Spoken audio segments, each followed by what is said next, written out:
Düz 5 il evvel bugün Azerbaycan qoşunların Şuşi qalasına daxil oldu ve orada muğam seslendirdi. Nece gün Azerbaycanlı dəstələrdə qeyri-beraber döyüş aparan ermeni könüllülər son nəfəsinə qədər mübarizə apardılar ve silah elde bildirir ki imzalanıb ve Şuşi də təslim edib. Həmin günlərdə Azərbaycanlıların qorxuya çevrilmiş Soseb Balasanyan danışır ki, sona qədər necə vuruşublar və noyabrın 11-də üç tərəfli müqavilə imzalanmaqdan sonra və Şuşi təhvil verdikdən sonra Rus sürməramlıların marşrutlarından arasından necə soxularaq Şuşiyə keçib orada erməni izinin silindiyinə şəxsən əmin olunub.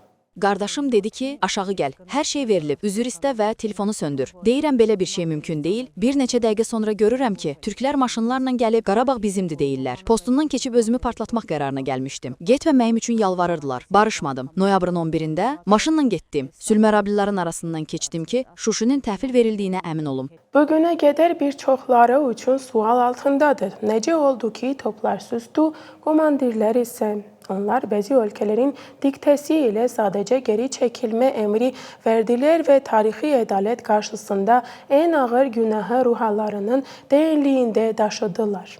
Gidək, մեր azgı ամեն դժվար պահի ոտքի է կանգնում. Bilirsiniz, bizim millətimiz hər çətin anda ayağa qalxır və o 44 günlük müharibə zamanı da ayaqdaydı. Mən məsələn kənardan gələn bütün o yardımlara, ərzağa, hər şeyə heyrət edirdim ki, insanlar orada qalsınlar.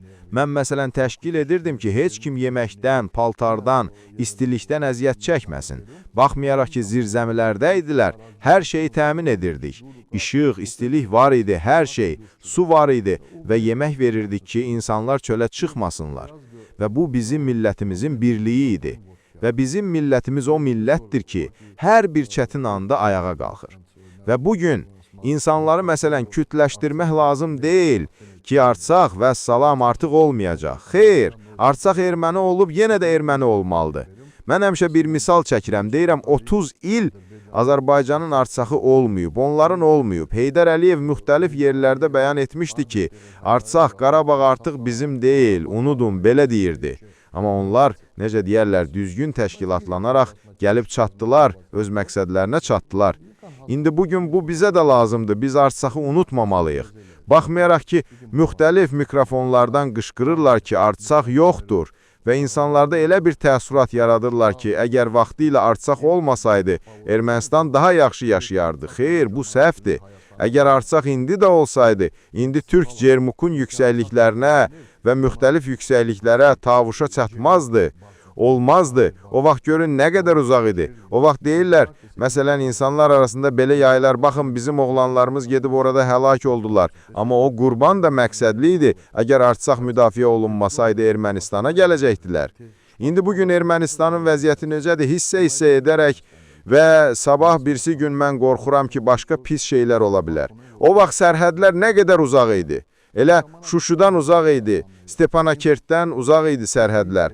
Martunidən sərhədlər uzaq idi, Martunidən müxtəlif o qədər ki, onlar heç olmasa uzaq mənzilli silahlarla atəşə tuta bilmirdilər. İndi budur. Bizim gəncliyimiz, bizim ordumuz o zaman da ruh yüksəkliyi ilə dolu idi. Bizim ordumuz döyüşüb, bizim 18-20 yaşlı oğlanlarımız döyüşüb, onlar təslim olmayıblar.